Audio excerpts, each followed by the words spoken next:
What's up, everybody, and welcome to another episode of Raudeza Reviews. I'm Raudeza, and of course, as luck would have it, when we finally get the release of the House of the Dragons, I lose my voice, and I was supposed to have this review done a lot sooner, in fact, immediately after the episode premiered.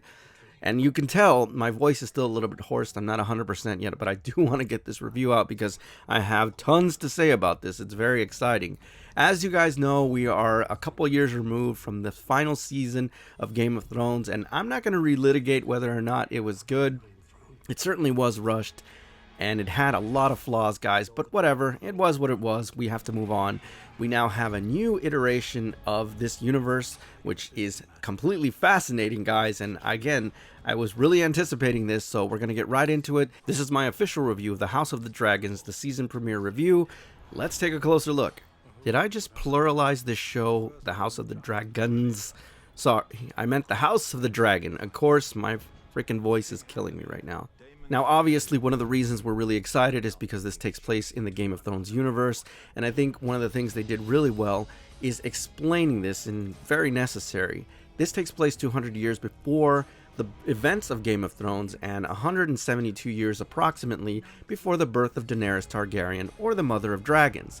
Why this is so important is because for those of you who are not well versed in the lore of this universe, it's very important to understand where you are in the timeline. They did this very effectively in the first episode without bogging you down with a bunch of exposition, so props to them for that. Now, for years in Game of Thrones, we had been hearing about the absolute fuckery that was the Targaryen family and everything that happened leading up to the events of Game of Thrones. But now we're actually going to be able to see it.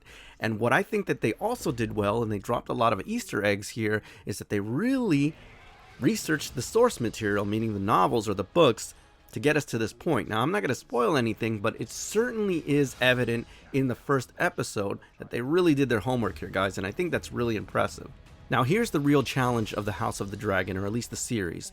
How do you create a sense of mood and atmosphere for a show whose events are already a foregone conclusion? Meaning, we already know how this ends or what the end game is here, but building a sense of tension, knowing how this is going to play out, is what makes an effective show, and they certainly do that here. From its inception, I would say the first 10 minutes of the episode, you can tell that there is already a lot of tension. They really built it well. The resentment, the anger, the political intrigue, everybody are chess pieces. You know, the key players that are trying to move to become successors and eventually gain power of the realm, and that is done so effectively in this show, and it really hooks you immediately because there's so much nuance. There's so much to be said about just a glance or the way somebody is staring at somebody that can really deconstruct everything. And it's done really awesome in the show, guys. The world itself is really great. I love the world building here. They gave it a nice sense of age. The scale is massive. I have to say, even in the original Game of Thrones series, just in this first episode, you get a sense of scale and how big this kingdom is, which is really awesome, guys. The other thing I gotta say is this takes place 200 years earlier than the events of Game of Thrones, and it really shows. I mean, some of the armor sets and the carriages are a lot more ornate. I just like that you see the differences in even just the armor types, which is really cool, guys. I thought that was interesting, and I don't know, just a little bit of a nice tidbit that they put in there, which I think is really cool. Now, I got to talk about the casting because the casting in the show is really superb, guys. I think they really did a lot in terms of making sure that the right actors got the right parts here. Everybody is pretty strong, but I have to say, the standout here is definitely Matt Smith.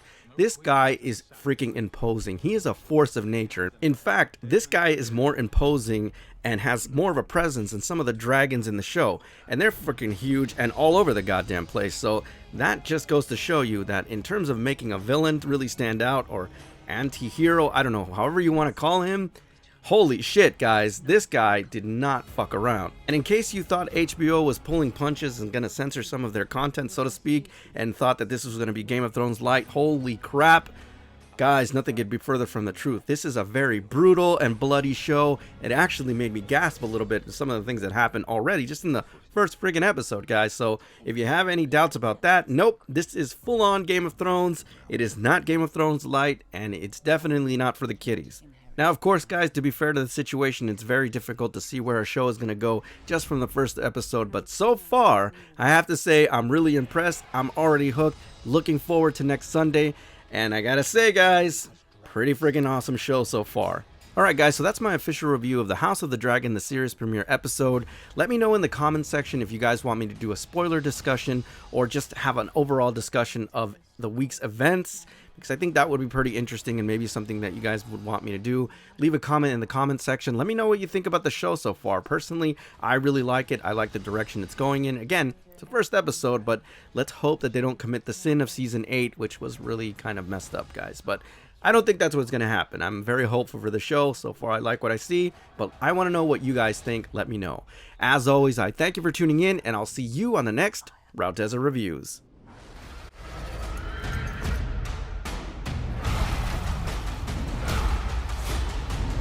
Where is duty?